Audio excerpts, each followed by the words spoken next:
O sige tayong CNN nakipaglaban ng mga Maranao upang ipagtanggol ang kanilang lupain, pananampalataya at kultura. Una, sa laban kontra mga Kastila, hindi tulad ng ibang bahagi ng Pilipinas, matagumpay na nakipaglaban ang mga Maranao sa pamamagitan ng gerilyang labanan. Gumamit sila ng mga talim tulad ng kris at kampilan, pinamumunuan ng mga sultan at dato. Sa kabila ng pananakop, nanatili silang Muslim at hindi tinanggap ang Kristyanismo.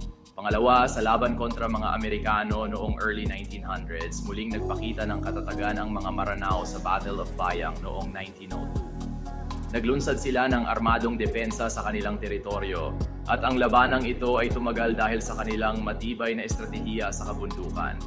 Sa makabagong panahon, ang ilang Maranao ay naging bahagi ng Moro Separatist Movement tulad ng Moro Islamic Liberation Front o MILF upang ipaglaban ang kanilang karapatang pansarili at autonomy sa Bangsamoro. Sa Marawi Siege noong 2017, maraming Maranao ang naapektuhan at ang ilan ay tumulong sa pagtatanggol sa kanilang syudad laban sa Mauti ISIS group. Ang pakikipaglaban ng mga Maranao ay puno ng katapangan, may malalim na damdaming panrelihiyon at mapagmalasakit sa kanilang kultura. Ang honor, pamilya at pananampalataya ay may malaking papel sa kanilang pakikidigma. Ang mga Maranao ay isa sa mga pangunahing pangkat etnolinguistiko sa Mindanao, partikular sa Lanao del Sur, at mga karatig na lugar sa paligid ng lawa ng Lanao. Ang salitang Maranao ay nangangahulugang mga tao ng lawa na tumutukoy sa Lanao Lake.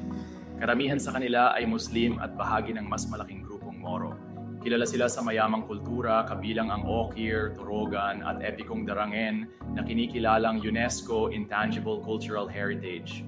Nagsasalita sila ng wikang Maranao at tradisyonal na mga magsasaka, mangingisda at mga ngalakal. Gusto bang mas malalim ang talakayan sa alinman sa mga labanang ito o sa kanilang kultura?